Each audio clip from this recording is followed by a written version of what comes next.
Dear respected viewers, सुप्रभात या शुभ संध्या, जब भी आप वीडियो देख रहे हैं उस हिसाब से हमारे पास आज एक सवाल है। देखिए आप, यहाँ पे एक अरेंजमेंट है। ये जो पाथ है ये स्ट्रेट है और ये पाथ आपका कर्व है, और यहाँ पे हमने लटकाया हुआ है एगो येलो कलर का बॉल और यहाँ पे एक ग्रीन कलर का बॉल है। ठीक है, तो सवाल कुछ इस तरह है, अगर हम इनिशियल पॉइंट दोनों का सेम है और फाइनल पॉइंट भी दोनों का सेम है, अगर हम दोनों को इस पॉइंट से साइमल्टेनियसली छोड़ते हैं तो कौन पहले यहां तक आएगा, ठीक है ना, कौन अर्लियर पहुंचेगा यहाँ पे।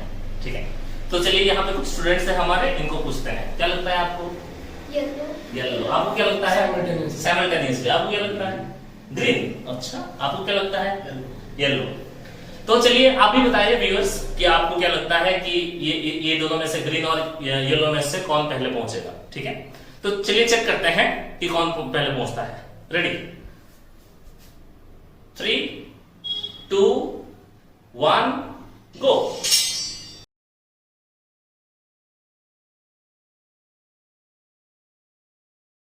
तो आपने देखा कौन पहले पहुंचा? ग्रीन। ठीक है, सो ग्रीन क्यों पहले पहुंचता है? अब तो पहला सवाल था कि कौन पहले पहुंचेगा, अब दूसरा सवाल यह होता है कि क्यों ग्रीन, अगर ग्रीन पहले पहुंचा तो ग्रीन क्यों पहले पहुंचा। चलिए इसका फिजिक्स को देखते हैं और इसका मैथमेटिक्स को देखते हैं। ठीक है, हमारे पास कुछ इस तरह का अरेंजमेंट है। ठीक है ना, देखो यहाँ पे हमारे पास एक येलो बॉल है और एक ग्रीन बॉल है। अगर हम ये दोनों को साइमल्टेनियसली रिलीज करते हैं ए पॉइंट से तो ये जाएंगे बी पॉइंट तक। ठीक है, अब देखो साफ दिख रहा है यहाँ पे ग्रीन के लिए जो पाथ है वो पाथ कर्व है और येलो के लिए जो पाथ है वो पाथ से स्ट्रेट है। तो आपको दिख रहा है कि ग्रीन के लिए जो पाथ है वो थोड़ा सा लंबा है और ये पाथ जो है वो छोटा है। तो सवाल हमारे लिए ये था कि अगर ये दोनों को साइमल्टेनियसली हम रिलीज करेंगे यहां से तो कौन सबसे पहले पहुंचेगा बी पॉइंट को। ठीक है ना, तो चलिए देखते हैं। 3, 2, 1। ठीक है, तो यहां पे हमने देखा कि ये जो ग्रीन बॉल है ये ग्रीन बॉल पहले पहुंचता है बी पॉइंट को। अब समझते हैं कि ये क्यों पहुंचता है। ठीक है ना, इसके पीछे क्या फिजिक्स है। देखो ग्रीन बॉल का नीचे तो होता है एक्सेलरेशन ड्यू टू ग्रेविटी, सबका ये आपको पता है, किसी को भी रिलीज करते हैं। इनिशियल वेलोसिटी यहां पे 0 क्योंकि हमने रिलीज किया हुआ था। अब देखो ए पॉइंट और बी पॉइंट के बीच में अगर एनर्जी कंजर्व कराओगे सो ग्रीन और येलो दोनों का वेलोसिटी बराबर होगा v यहां पे। तो acceleration due to gravity green ball का इधर है g, ये एंगल मान लीजिए θ1 है।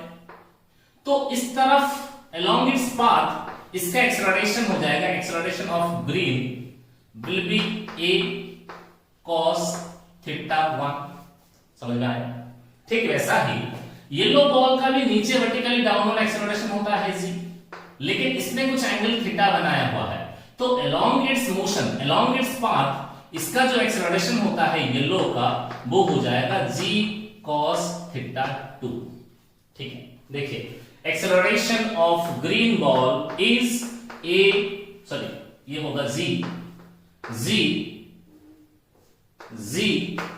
cos θ1 और acceleration of yellow ball will be g cos θ2। यहां पे हमें साफ दिख रहा है θ1 जो एंगल है वो छोटा है, θ2 जो एंगल है वो बड़ा है। और आपको पता है कि cos θ1 cos θ2 इसमें से कौन सा बड़ा और कौन सा छोटा होगा। cos का वैल्यू जितना छोटा होता है ना, एंगल छोटे एंगल के लिए cos का वैल्यू ज्यादा होता है, बड़े एंगल के लिए जैसे cos 0 होता है 1, cos 90 होता है 0। यानी कि एंगल का वैल्यू छोटे एंगल्स के लिए cos का वैल्यू जो होता है वो ज्यादा होता है, बड़े एंगल के लिए cos का वैल्यू जो होता है वो कम होता है। सो θ1 छोटा है, θ2 बड़ा है, so cos θ1 will be more than cos θ2। इससे आपको साफ पता चल रहा है ये cos θ1 ज्यादा है, that is implies acceleration of green ball will be more then acceleration of आपके पास येलो बॉल है। ये आपके पास कंक्लूजन है। ठीक है, ये आपके पास एक डेटा मिल गया आपको, और आपको पता है v is equal to u plus at।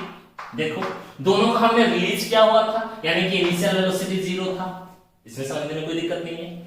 that is implies time taken by the ball to reach the bottom or reach the ground will be v by a। इसका मतलब है कि टाइम जो है वो इनवर्सली प्रोपोर्शनल टू एक्सेलरेशन, जिसका acceleration ज्यादा होगा उसको टाइम कम लगेगा। तो यहां पे देखो एक्सेलरेशन ज्यादा किसका है, ग्रीन का एक्सेलरेशन ज्यादा है, that is implies acceleration time taken by green will be less than time taken bye yellow. तो यहां से हमें कंक्लूजन मिल जाएगा so the green ball will reach earlier, reach first। ये ग्रीन बॉल जो है वो पहले पहुंचेगा। समझ में आ गया ये? चलिए इसी के साथ आपको हम एक सवाल देते हैं जिसका जवाब आप कमेंट सेक्शन में दीजिएगा, ठीक है। ये क्वेश्चन 1993 पे आईआईटी ने पूछा था। सवाल क्या है देखो, ए पॉइंट है और ये बी पॉइंट है, ये सर्कुलर आर्क है और ये सीधा है, कॉर्ड मान सकते हो इसको। आपके पास पी और क्यू दोनों सेम मटेरियल के सेम साइज के दो बॉल हैं। यहां पे जो पाथ है ना ये फ्रिक्शनलेस पाथ है, इसलिए नो फ्रिक्शन यहां पे लिख दिया है। इनिशियली क्यू का जो हॉरिजॉन्टल वेलोसिटी था, एक्स एक्सिस, हॉरिजॉन्टल को एक्स एक्सिस माना है हमने, क्यू का जो हॉरिजॉन्टल वेलोसिटी था और पी का जो हॉरिजॉन्टल वेलोसिटी था वो दोनों बराबर थे। सवाल ये है P और Q का horizontal component of initial velocity are same. तो सवाल हमारे लिए ये है अगर ये पाथ दोनों फ्रिक्शनलेस होंगे so time taken by P will be more than Q और लेस देन बाय Q और बराबर होगा Q के साथ, और time taken by P by time taken by Q is equal to the length of arc ACP by chord AB। ठीक है, ये चारों ऑप्शन में से ये सिंगल ऑप्शन करेक्ट वाला है। ठीक है, ये आंसर कौन सा होगा आप कमेंट सेक्शन में बताएं। ठीक है, चलिए धन्यवाद।